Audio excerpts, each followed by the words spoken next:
Good morning. Welcome back to Conversations at the Corner. Welcome to 2026 and welcome to season 2 of Conversations at the Corner. Pastor Nathan, we made it a whole year doing this podcast. A year. It's been awesome. What started as an idea and just a trial run turned into a whole year. 50 episodes. We took a couple weeks off in December. 50 episodes in 2025. And here we are celebrating a whole year in Conversations at the Corner and starting season 2. What are your thoughts of the first year? Well, I thought we had a pretty good time. One of the things I've always appreciated about this show, and maybe I shouldn't say this because I want people to think that I work really hard as a pastor, but it's pretty easy. You know, I mean, I do some of the back work prep, but the recording is always easy and pretty fun. So I've had a lot of fun doing it. Yeah, it's it's something else that we have to do, that we have to prep for and plan for and all that, but it doesn't take an exceedingly amount of time. And really it is fun. It's a nice, even though it is work, it is a nice kind of break up to kind of the normal routine, and it just gives us something different to do. So it is a lot of fun. Before we jump in though, I do want to just take a minute and thank a couple of different people. We've completed a whole year. I meant to do this earlier in the year, and I didn't. There are 3 people that I really want to thank, and it begins with the 2 girls in the office. They each have a hand in Conversations at the Corner. So Jacqueline Wallace, our office manager, she's the one who came up with our logo. So the logo that you see was really her. She worked hard on it. It's awesome. She did a phenomenal job. Jennifer Miller, our admin assistant in the office, she is the one who came up with the name Conversations at the Corner. We knew that we wanted to do something with the corner, and we talked about different things. And we were struggling. And we were kind of huddled around in the office, and she just very quietly said, "What about Conversations at the Corner?" And immediately it was like, boom, that's it. So Jacqueline came up with the graphic. Jen came up with the name. The other thing Jacqueline does too, she does help us track. When we want to figure out how she loads everything up, she gets it on all the platforms. So that's really cool too. Yep, absolutely. And then the last person that we want to recognize and thank is Richard Maddox, who has been a friend of mine for many, many years. He was a part of Parkway Wesleyan Church when I interned there in 2003. And when I moved to the area after college, I've just been able to kind of reconnect with him. And he's always super helpful to record videos for me or for our church or take pictures or do whatever. And he is the one who faithfully each month comes and records our podcast and produces it. He's actually here with us right now, sitting here in his red shirt with his earplugs in, giving us a thumbs up. So we want to thank Richard also for his contribution to Conversations at the Corner. You can't hear him, but Richard, thank you so much for your sacrifice. Yeah, you make it really easy every week to just sit down. No fuss. Great job. We come in and the black mics are set up, and we sit down behind him, and he just points at us and says, "Go." Yep. And so we could not really do this, at least not nearly as effectively, without these 3 people. So 100%. When you see them, make sure to thank them because they are a critical part of Conversations at the Corner. But Pastor Nathan, here we are. It's January of 2026. Today is January 7th, episode 51, beginning season 2. This month in January, we're going to focus on missions because this is Missions Conference at the end of the month. So let me take just a second and talk about Missions Conference here at Emmanuel, January 31st and February 1st that weekend. January 31st, we'll have a missions breakfast that morning at 9, and then Christy Van Steenberg will be with us for that breakfast, and then she'll be sharing in the morning service on February 1st as well. So that is a couple of weeks away, so make sure to be a part of that. And so, Pastor Nathan, the focus this month is missions, and so I have geared today's question of the day for just kind of an overseas thought. So you ready? Okay. Yeah. All right, here we go. The 51st question of the day, episode 51. Here it is. If you could visit one country for a 2-week vacation, spend 2 weeks in this country, where would it be? Man, 2 weeks. So, I think if I could go for 2 weeks or like an extended period of time, one of the things that's hard is that I've taken vacations to places where I wish I had had more time. So I've been to Japan, but I was only there for a few days, just long enough to get over jet lag and then come back home. So I think it would deal with jet lag again. Yeah. So I think it would be really cool to explore Japan a little bit more. But I think if I was going to pick Because Japan was stressful because I don't know the language, and they don't. Right. They have some people who speak English, but it's not like going to Europe or something like that. It's like it's difficult to communicate. Their systems of doing everything are different and hard to navigate. So I think I would, if I was going to have to spend that long, I wouldn't mind just going to Great Britain, because that would get me, Great Britain itself would get me London, and it would get me Scotland too. And Northern Ireland if I wanted to go to Northern Ireland. So I'm going to pick Great Britain. Okay. And I picked 2 weeks because of just what you said. Like if you're going to travel overseas, but you're only going for a couple of days, it's really hard. So that's why I kind of expanded it out. I initially would probably side with you, and I probably would have just picked England. Yeah. But I'm going to go a little bit of a different route. If Samantha was here, she probably would pick like France, but she's not here, so I'm going to pick. Sorry. I'm going to pick. Sorry, yeah, Sam. that's right. Should have been here. That's right. I think there's a lot of, and I'm going to stick in Europe. I think there's a lot of cool places that I like. I've always thought Amsterdam looked really cool. Yeah. I'd like to go to Amsterdam. Yeah. I think England would be cool. I think France would be cool. I think Switzerland would looks really cool. Yeah. But I'm going to go with Italy. Yeah. And that might have actually been my number 2. There's a lot to do there. Yeah. You've got Rome, you've got Venice, you've got Florence, all these different places. So, yeah. And I love Italian food. It's different there, I'm though, sure. than it is authentic. here. Probably actually a little healthier there than it is here. It might be. Yeah. And I think my choice really is just rooted in, if I'm going to be there for 2 weeks, I don't want to struggle. Yeah. Everybody speaks English. I can just go about my business, and you know, maybe their accents are, I won't be able to understand them a little bit once in a while. That's fine. I can live with that. So you're going to go Great Britain, and I'm going to go Italy for 2 weeks. So that's good. But we are talking about missions, so that's kind of why I went with the overseas question. So why don't you jump into today's topic related to missions? Sure. So when we think about missions, there's a bunch of different ways to think about it. And what I'll actually do right now is just kind of lay out the groundwork for the month. So this week, we're going to talk a little bit about short-term missions. Next week, I think we're going to talk a little bit about long-term missions. And I have an interview that I've done with some friends of mine who are missionaries in Mongolia. And so we're going to hear about them and what they do. And I think that'll be really cool.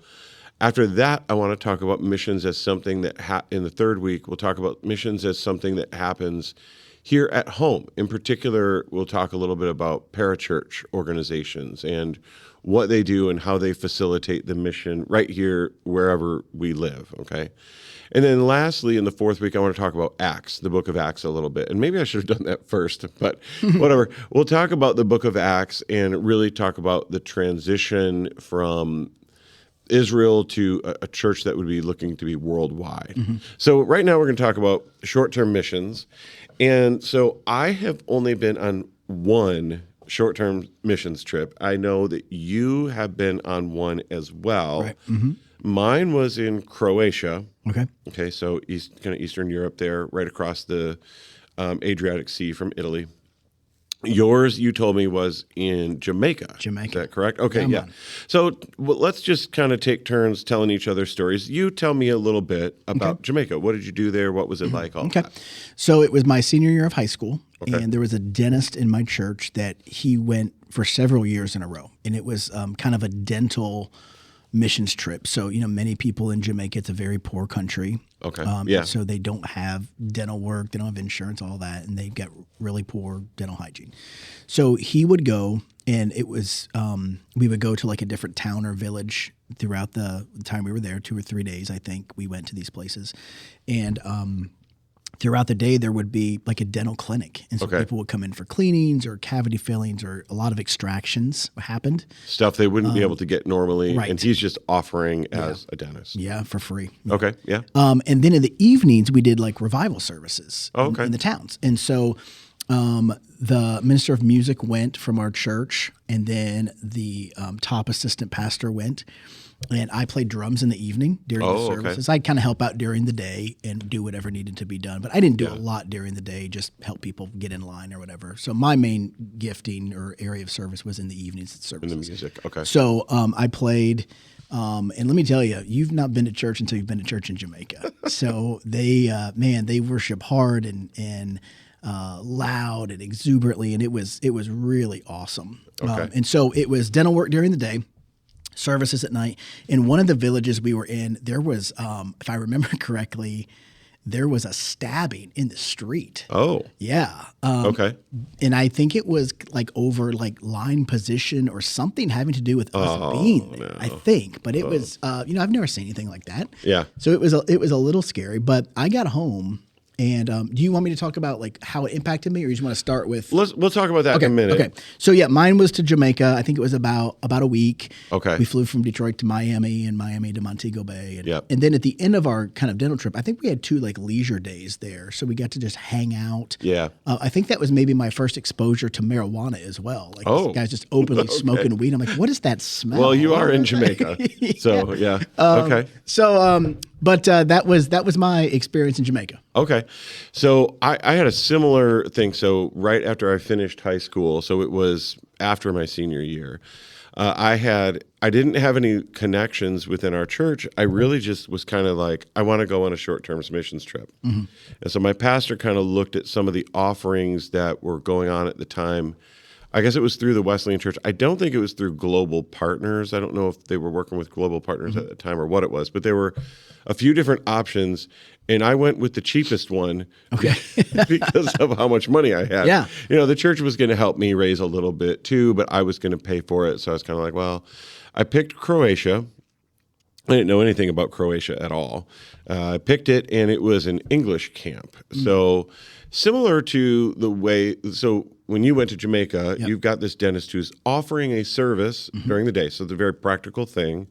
And then in the evening, we're doing kind of like a service, and we're going to present the gospel and do some things like that. So this camp was kind of cool. It was actually on an island, like a really long island. It was part of Croatia, but it's just off the main coast. And so it was an English camp, so you got a lot of teenagers there. And the design, of course, is really just simple. Like, these kids want to learn English, and this is just a chance for them to do kind of like immersion. You're just going to talk to a bunch of English-speaking people. Yep. And then in the evening, it would be kind of the same thing. We would have like a camp service with music, and it'd be like a gospel presentation. So my main thing that I was doing was talking in my native language of English. Right. Yeah. I was just going over there and speaking English with these Croatian kids. And I didn't have any music gifting. They did rope me in somehow they were going to sing, and I don't know why they were going to sing Lean on Me. They wanted to do Lean on Me one night, and they got me to sing it. And so I was like, okay, I'm lean on me, like I'm up there. Did you get the DC Talk version or the old school version? I think it was just a regular. Okay. Yeah. So I did that, and that was really fun. And again, I think a lot of short-term missions there's a bunch of different purposes that you can have in a short-term missions, but usually number one is that you're coming on sort of like a quick basis to offer some type of practical service. In your case, it was the dentistry. In my case, it's the English language. You might go to I've heard missions trips where they go and they build a church. Right? This local congregation doesn't have a church building, and so a bunch of people who are really handy and know their way around a construction site, they go and they build a church in a week or two or whatever it takes. And so that's the type of stuff that I think is really interesting, is that there's this combination of practical ministry and gospel ministry. Yep. So let's kind of jump into what you took away from your experience, and then I'll share what I took away. Let me ask you one question. Oh, yeah. With your, you're just in Croatia, you're just speaking your native language. So do you hold up this and go, cup? And then they say cup? No, it wasn't that basic. A lot of it was conversational. So they were teenagers, and they had taken some English. They just didn't have a chance to talk with somebody who was a native speaker. Yeah. And so it's like you had the chance to, they would do little class exercises and things like that, and you would talk with them in the camp, hang out with them. And because I don't know Croatian, it's like, well, you got no choice, kid. You're talking. Did you teach them like 90s teen lingo while you were there? I don't know. Probably by accident. You probably did, yeah. Yeah, probably That's by awesome. accident. That's cool. Okay. All right. Well, I just wasn't sure like how that went about. Like, do you point to an object and No, say? it wasn't that basic. It was teens, so they had some experience in English already. So it was more of a conversational the piece of it. Okay, cool. Yeah. All right, I'm sorry. Your question was how did it? Yeah, how did it impact you when you did that? What did you walk away with? Yeah. Well, that was in 1999, so it's been a few years. So I cannot tell you exactly, but I can tell you that at that point in my life, it was one of the best weeks of my life. Oh, okay. I came home, and I don't know if I got home late that night or what, but I remember going to my parents' room, and I think it was like, dark, and they were in bed, and I think I just stood there in the room or in the doorway or something and talked to them for quite a while, real creepy, like in the doorway. Well, I mean, I think they knew I was there. I mean, it was part of a conversation. But again, I don't quite remember. But I remember being home, and it kind of rocked my world to be back. And I think, being in the poor country of Jamaica and then coming back to Metro Detroit where there's a lot of fluency and all of that, it was kind of shocking to think about this is the world that I live in, that I call home. And then I just came from this where these people call home. But it was one of the best weeks of my life. And I remember being home. It took me a little bit to adjust to being back. Like I kind of felt, this sounds weird, but I felt a little bit like homesick. Like not being in Jamaica. Okay, yeah. Like it was a little bit of a tough transition for me back. And I think that's pretty common. In fact, I remember before we went on our trip to Croatia, we had like a little meeting conference type thing in Chicago. We were flying out of Chicago. And that was one of the things they talked about. Like, you're going to go to this country, and Croatia isn't as poor as Jamaica, but you're going to go to this country where the culture is different, where what they expect is different, and then you're going to feel a little weird when you get home. And that's because for a lot of people, and this was true of myself, for a lot of people, they had never been outside of America. Yeah. So you're not used to experiencing a different culture. Yeah. Yep. And I think that's one of those, like, they sometimes say that when you go on these short-term missions trips, you, like the person who goes benefits more than the people you went to. I don't know that that's totally true. So, I know for me, I just felt like, well, I just spoke in English for a week, which I do all the time. Right, so it didn't feel like I was giving anything, but I'm actually sure that for those kids, that was a good thing. Like, they went to the camp, they got that experience that was helpful to them. And I would think that, the chance for them to meet an American and I think in the eyes of a lot of the world, like America is the land of opportunity and the dream life. Okay. Let me actually pause. I'll tell you a funny story. Okay. I had this in my back pocket because one of the things that my trip did is it helped me to understand that the rest of the world might not perceive me and America in the same way that I perceive me and America. So here's what happened. At the end of the trip, near the end of the 2 weeks, one of the campers, she comes up to me and she's like, "Oh, how did you like being in Croatia? Would you ever want to come back?" And I answered her that, it was a beautiful country. I did really enjoy it. I told her that I would like, because we were just on an island, I think I told her, I would like to explore the mainland in some of your cities and things like that a little bit more. But I said I really liked it. And so I go to her. I said, "Well, what about," I said, "I know you've never been to America. Would you like to go to America?" She goes, "Oh, no. I would not want to go to America." I mean, just very emphatic. Like, wow. "No, I don't want to go." And I said, "Oh, well, why is that? Why wouldn't you want to go?" She goes, "If I go to America, I get shot." And I was like, "Oh, you've been watching too many movies and TV shows. Like, you think all America is like a New York City crime scene. Like that's your impression of us." And so I kind of said to her, "Well, I'm 18 and I've never been shot at, and I've lived my whole life in America." Yeah. And I told her, crimes do happen, but most people in America, I would say the vast majority of people in America go through their whole lives without ever being shot at. And you're probably fine if you come over there.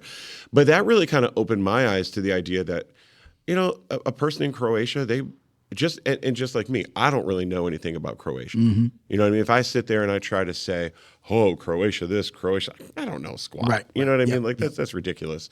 She didn't know either. And it's not her fault. I mean, Right. she just, you know. She knew what she had seen, read, or heard about. Right. And so if she went over to the United States, maybe she'd have a different experience and come away a little bit different. But that helped crystallize for me this idea that sometimes when we think about far off places, wherever they are, even like places that get in the news, like, and when we think, oh, I saw this thing on the news about, you know, whatever, Pakistan or something, you know, whatever it is. Yep. I don't really know anything about any of those places. Right. I saw this like one little sliver. And so that was a real eye opener for me. Yep. It was funny too. I like telling the story. Yeah. That's great. So, anything else when you think about your short-term missions experience? Would you ever want to do one again? Well, Pastor Robert Oh yeah. was after me for 20 years to go on a trip, and I never did. I don't know. I guess I would be open to going again, but it's not something that calls out to me, or that I think this though. I think everybody should go on at least one mission trip in their life. Yep. And Samantha and I we talked a couple years ago about one of us, or maybe even all of us, going and taking Brady, because at that time I think he was like 12. So a good time to go.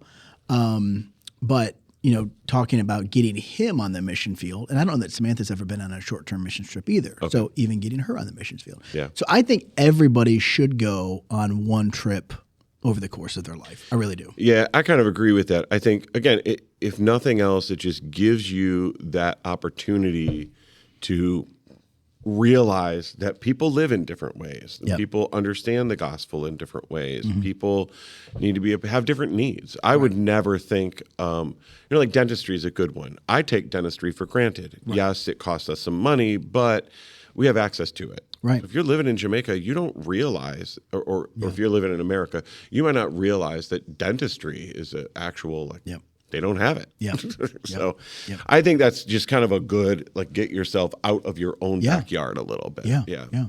One of the things I thought I would do, just kind of like for kicks here, if anybody's listening and they're thinking, short-term missions. Now, right now, here at Emmanuel, we don't have any opportunities for the moment, and that's I'm glad you're going to do this. I was going to encourage people to get on a trip and talk about this. So I'm glad you're going this direction. Go for it. Yeah. So what I wanted to do here is I just went onto Global Partners, and if you go onto Global Partners, what they'll do is you can select. There's like a little tab that says, "Do you want to be a missionary or go be a missionary?" And it's like, okay, I don't know. Maybe. What does that look like? So they have all these different opportunities, and some of them are short term, and some of them are they call midterm, which is like maybe 2 or 3 years. Others are long term. So we'll talk about long term next week, but short term, I just kind of opened up their page, and there's these different things where you could go. These are maybe they could be like for a few weeks. They could maybe even be for a year. Who knows? Yep. But like Nicaragua, there's they need a sports ministry coordinator. Okay.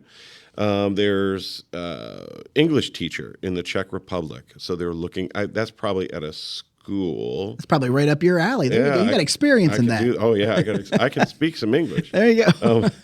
In East Asia, it doesn't say which country, but there's a music therapist. So if you are really talented in music, or you could teach music, that might be a great one. There's an art therapist in the same area. Again, it doesn't say what country it is, but I'm just highlighting a few of these to kind of note the fact that you can get on some short-term mission trips, even just through like Global Partners. You could probably find some things, or sometimes you might, if our church isn't offering one at the moment, because that was really Pastor Robert's wheelhouse, and so that's kind of a gap that we have now. But you can always, there might be other Wesleyan churches in the area who are going to do one, or I guess I would say maybe you could go with another denomination. I don't know. Just that. So if you you could. If you have a connection to some other church that you know and you trust, and go and try it out. I think it's a good opportunity. Yep.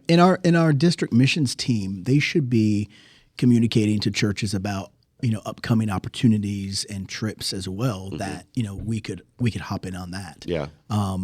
But yeah, I think, whether we are going as a local church or you're connecting with another church or something within the district or denomination to go, I think you should consider looking into that for sure. Yeah. So those are just some really basic thoughts. I thought it would be fun to share our stories. I know there are probably some other people in the church who maybe have gone to Guatemala. Yeah. Oh, for sure. And they should definitely feel free to share their stories with other people and things like that. But I just wanted to highlight the short-term missions aspect. Yep.